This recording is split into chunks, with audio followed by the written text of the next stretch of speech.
Hello, this is Reverend Don Lewis coming to you from the beautiful metaverse, and more specifically from beautiful Danville, Illinois, homeland of the Corellian tradition, and this is Midday with Reverend Don. Welcome.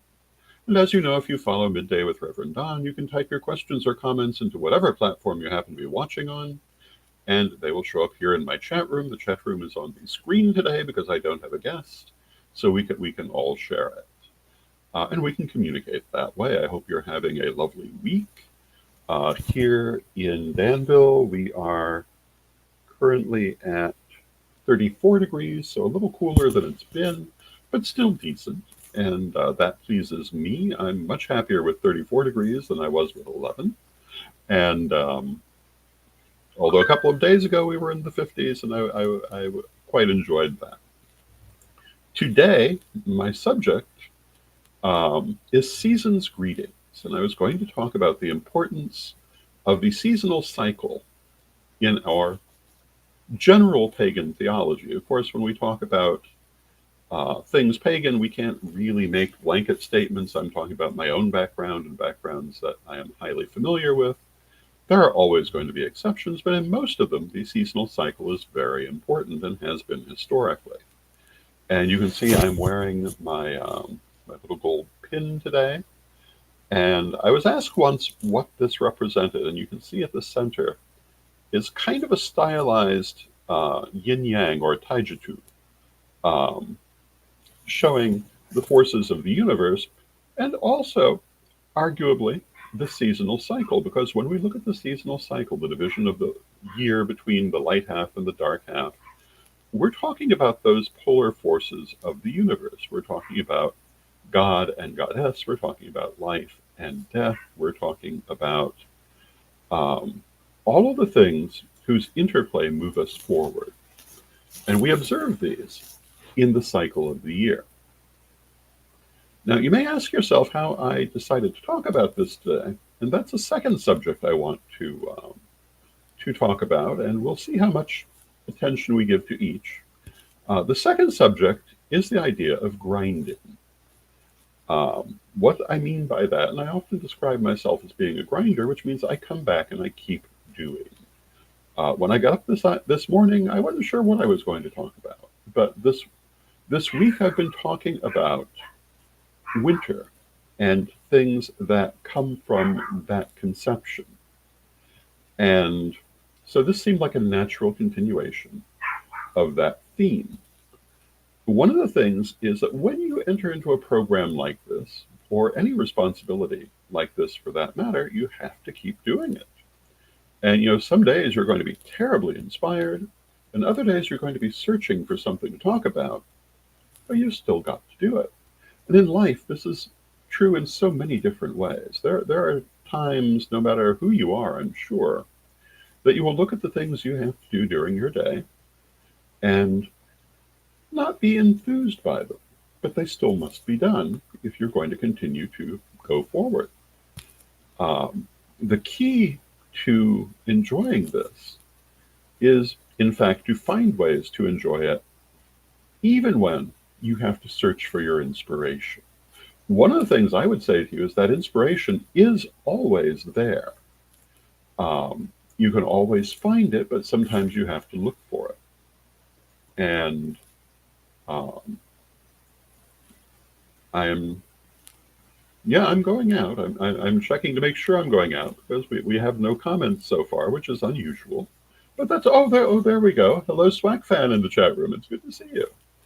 I do sometimes wonder if we're going out because we do sometimes have difficulties with that. In the new year, we're looking at some changes to our platform that should correct those problems.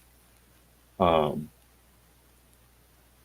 but when we look at the importance of the seasonal cycle, one of the things that is an absolute about that seasonal cycle is that it constantly repeats.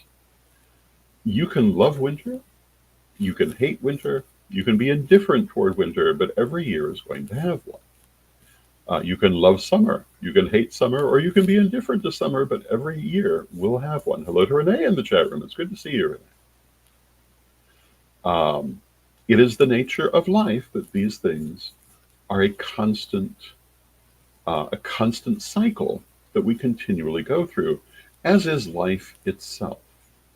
You know, I was thinking the other day, um, we have known, at least some of us have known throughout recorded history, that life is a cycle. We live, we die, we live again. We have been teaching this for generation after generation. Um, it is not a new idea. And, and some people follow this idea, some do not, that's fine. But I have no particular question about it. And this, as with the cycle of the seasons, is one of those inescapable truths that always comes back to us. You know, I've met so many people who will make the comment that they would never want to be reborn again. And unfortunately, for the most part, you don't get that choice. In fact, if you really don't want to be reborn into this world again, you're almost certainly going to be, because you haven't learned what it had to teach. Um, I do believe there's a point where we aren't reborn into this world, and I also believe that it isn't necessarily immediate. Um, I believe that we can have sometimes considerable rest between lives. I believe that the soul also is very complex. And while part of us is living in this world, other parts of us are not. Um, I think one of the services that we do to ourselves is to think of our soul as being only a larger version of our conscious mind, when in fact it's a more complex entity. Swagfan says, I enjoy all the seasons, especially fall. You know, I'd have to agree with that. I've enjoyed all the seasons, and I've enjoyed all the ways I've experienced them. I will admit, I've enjoyed some more than others. Um, as I was saying, we're in the 30s today. I find that perfectly enjoyable. Um, when we get down into the teens, I'll enjoy it a little bit less because I've come to that point in life. Um, but yeah, I enjoyed the flatter seasons of Florida, but I'm not unhappy to be back in the more noticeable seasons of Illinois. There is something to be said for being able to see the yearly cycle so clearly. And you know, you drive out of town just a few miles, and you see the fields, and you see them growing in the spring and summer, and being harvested in the fall, and laying fallow in the winter. And it really does remind you of that cycle of life and your own cycle of life. Um, we see this same cycle in the day. We start with dawn, we go through the morning and the noon and the afternoon and the dusk and the night, and this repeats every day. It has its changes. No two are exactly alike, and that speaks to every aspect of this cycle. No two cycle of the year are exactly alike. Each summer is its own experience. Each winter is its own experience. The same is true of the cycle of life and death. Every time we're born into this world, we have a different experience. And if you are, as I am, a believer in the idea of the multiverse, we have numerous different experiences. And hello to Unique One in the chat room. It's good to see you. And I believe that is true both of our experience in this world of incarnation and our spiritual experience as well. I believe it also is one of constant variety. And I think that probably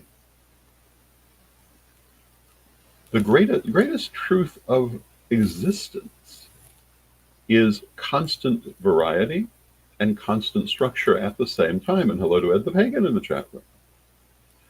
And when we look at the seasons, when we look at the cycle of the day, when we look at the cycle of life and death, all of these reflect a similar pattern.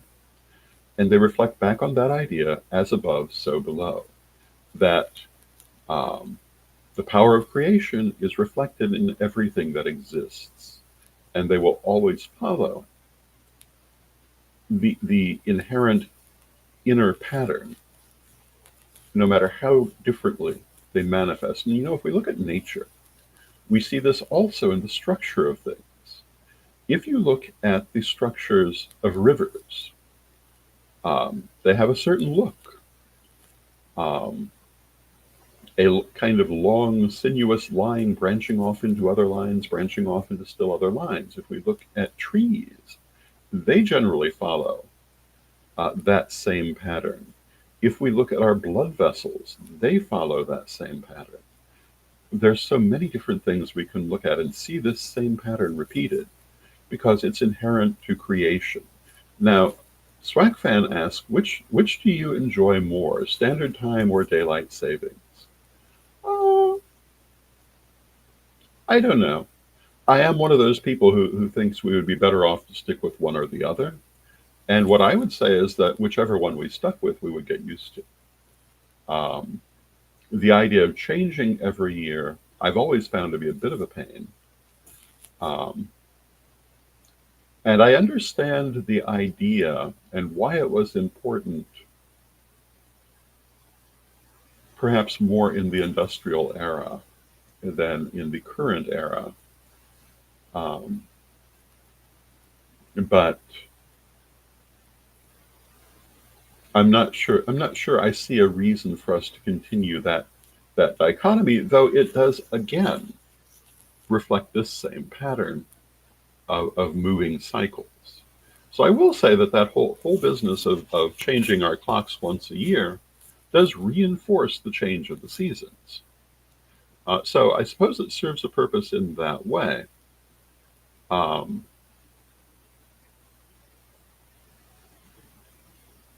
but what it really comes down to is that in more northern hemispheres, in winter, the day is simply not as long as it is in the summer. And we're going to either have more darkness than we want in the morning or more darkness than we want in the afternoon. And the day will be the same length no matter how we split it.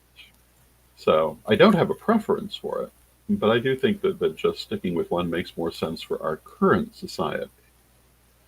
Um,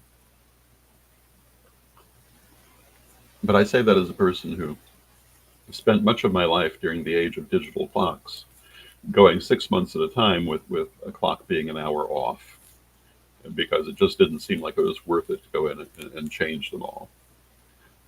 I would usually change one, and Swackfan says I prefer standard because at 7 p.m. it should be dark. Um, well, I get that, but it's going to depend where you are, what you experience. I mean, even here in Illinois, in the summer, it'll be 9 o'clock and not be dark yet. Um, and if you don't change that hour in time, it'll be 8. So 7 would still be light either way. Um, but personally, like I say, I think I can live with either one, but I think we'd be happier for our present needs if we stuck with one or the other. Um, I know the puppies would be happier with one or the other because they don't like it when their feeding time changes. And I'm sure if you have puppies or kitties or any other little friends, that they will agree that they like their feeding time to stay the same. Um, but at the same time, they too adjust. And when I say that constant variety, as well as certain structures, are just a given of creation, so is adaptability. And if we look at the history of this planet as we understand it to have been, it has gone through wild changes during its existence. Things like the length of the day have changed and are changing. Every time there is a major earthquake, it makes a slight change in the exact length of the day. The atmosphere, the air we breathe, if we were to go back a certain number of million or billion years, we would not be able to breathe there because the atmosphere was not as it is now. There was a time it did not have all of the oxygen in it that we have today. There was also a time it had more. Um, One of the various um, prehistoric periods, the atmosphere had considerably more oxygen than it has now, and apparently fires were far more common for that reason. And they know this because of the ash residue that was left behind. Um, and that entire world would have been very different uh, from what we experience in this world. And I think that also is something for us to pay attention to and learn from when we look at our experiences in our daily lives. If you think about when you were, let's say, 4, your world was very different than it is today, whatever age you may be. The things you experienced and the way you understood them was different, even though the adults in the world around you probably had a very similar world.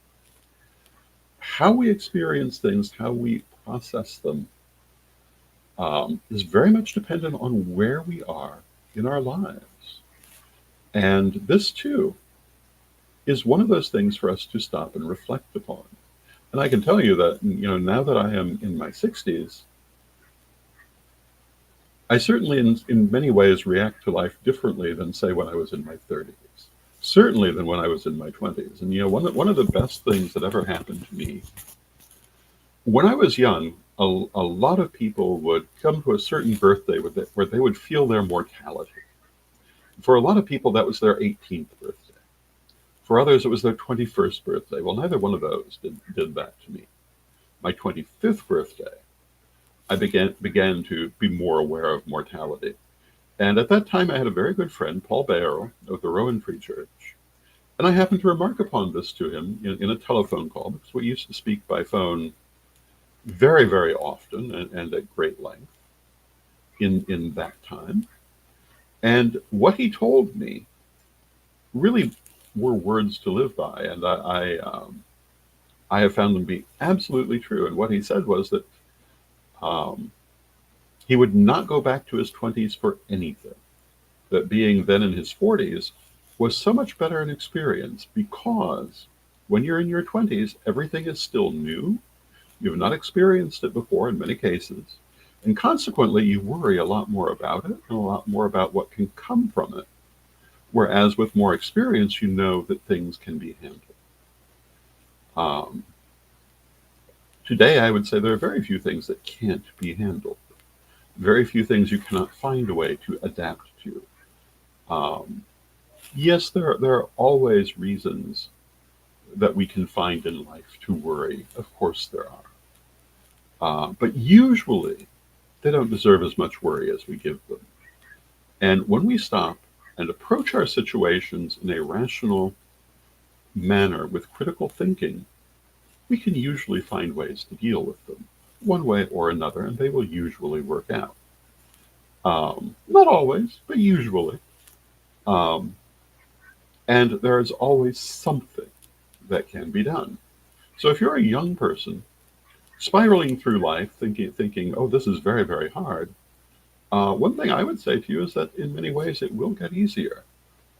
It will get easier even if only because you will have the experience to be able to look at things with a better perspective.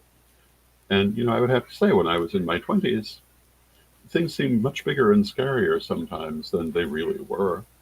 But, these were things I was only just facing for the first time. Um, Today, the similar situations would not provoke any worry on my part, just, well, how do I handle this? And when we look at metaphysics, we should have, I think, in some ways, a similar experience. When we start, it's all very bright and shiny. It is the peacock's tail, the cauda pavonis. Everything is bright colors and shiny lights. And hello to Steve Taylor in the chat room. It's good to see you. As we go, the lights get a little less shiny. The brightness wears off a little bit because we come to understand what we're working with. Now, ideally that gives us a deeper and more real appreciation of it. Instead of admiring the bright color or the shiny reflection, we're admiring what's actually there. And we know how to use it. We know how to react to it. We know much better what to do. And hello to Magical Mermaid in the chat. Magical Mermaid, has put up peacocks. Yes. The peacock's tail, the cauda pavonis, comes out of alchemy. And I think alchemy is a vital study for the metaphysician. Very involved in modern Wicca, even though if you don't know, you wouldn't. But if you are familiar with alchemy, you can see it everywhere.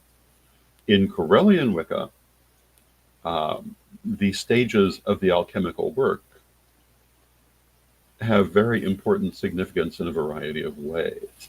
And that cauda pavonis, that aspect of being dazzled by what you see, and also the exterior aspect of things, is something both to behold and move beyond.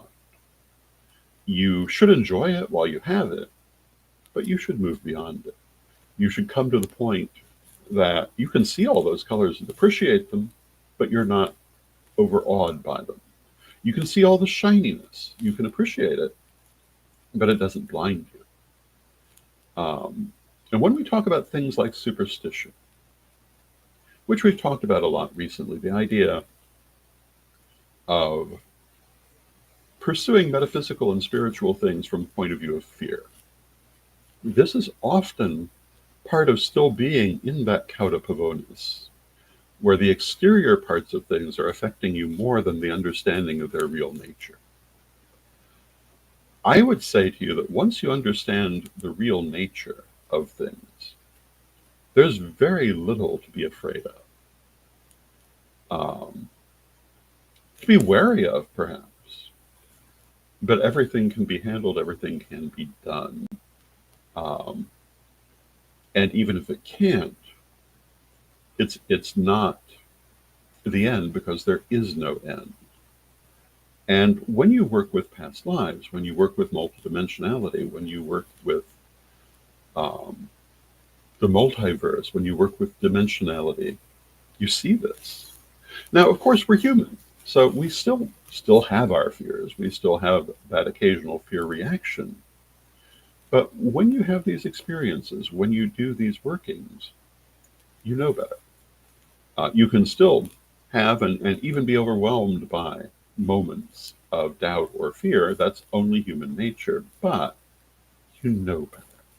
I was having a conversation yesterday, actually, about the multiverse and all the different versions of our lives. And hello to Reverend Michael in the chat room. It's good to see you. And there's a dimension out there where I left this life in 1990. In this particular dimension, I merely suffered a drastic injury in that when I died. There is another version of this life in which, in February of 2023, I did not survive the cardiac incident that occurred. I'm absolutely certain of that. And it's very much part of the teaching of dimensionality. In this life, I did. There's another life where I did not survive last October, but in this life, I did. And, when you do higher metaphysical workings, sometimes you can look into those other versions of the life that you're living. Sometimes you can see parts of them. Sometimes you'll see them without asking for them. And that can be a very interesting experience. But one of the things it tells you is that in the end, whatever road you take is not the only road your soul is taking. And this does put you in a position where you can look at emotions like fear very, very differently, knowing that all different outcomes will be experienced in different dimensions. Now, Swag Fan says, grandparents always said fear will kill you faster than poison. Well, yes. And Swag Fan says, I never really understood that until I lived life a little. Yeah, fear is the mind killer, as they say in Dune. Fear is a necessary emotion, just as pain is a necessary feeling. It tells you that something is wrong. And that's important to be notified of, but not bound by. So once you know there's something wrong, then you need to put the fear aside and say to yourself, how do I fix this? How do I deal with this? Same with pain. If you're having pain in your body, that's telling you there's something wrong in your body. You need to have that dealt with. You can't just sit there and focus on the pain. You have to find a solution, at least if a solution is possible. Now, sometimes that pain will continue even after you've started the solution, and sometimes fear may continue even after you've found your chosen response, because we're human. But one of the worst afflictions, I think, that some humans have is the inability to feel pain. You might think, particularly if you have certain chronic pains, that this would be a wonderful thing. But in fact, people who can't feel pain don't know, for example, if they've accidentally burned themselves, even if it's a serious injury. They may not know if they've broken something because they don't have that receptor. It's not a common thing to happen, but I've heard of it happening, and this is what I understand about it, and it makes sense to me. And the same is true for fear. To be totally without it would not be good, and Magical Mermaid says many survive because of an instinct of fear. So yes, I'm not saying that it does not serve its purpose. I'm saying don't be bound by it. Use it for what it is. It is an alert that something needs to be fixed, something needs to be dealt with, something needs to be changed. So if you're having fear, find out what's wrong and make it right if you can. Or find a way of dealing with it, whatever it may be, rather than simply being frozen by fear. When we talk about superstition, I would say the same thing. And have that, you should not be reacting to spiritual subjects in a state of fear. That's not to say you might never feel it. And one of the things that I learned over the years is that when you're dealing with energy that is stronger than what you're accustomed to, sometimes you'll have a fear response to it, because it can be a very powerful and disorienting sensation to deal with very strong energy that you are not accustomed to. But then you work up to the point that you can deal with that same energy, and it feels entirely different. So my main message for today, in addition to the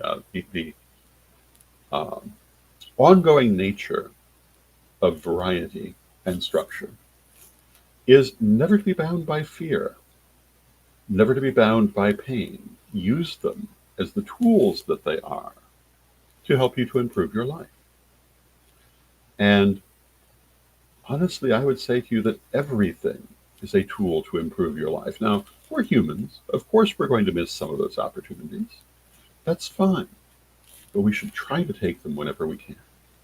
With that, it's time for a word from our sponsors. Why? Because we love our sponsors.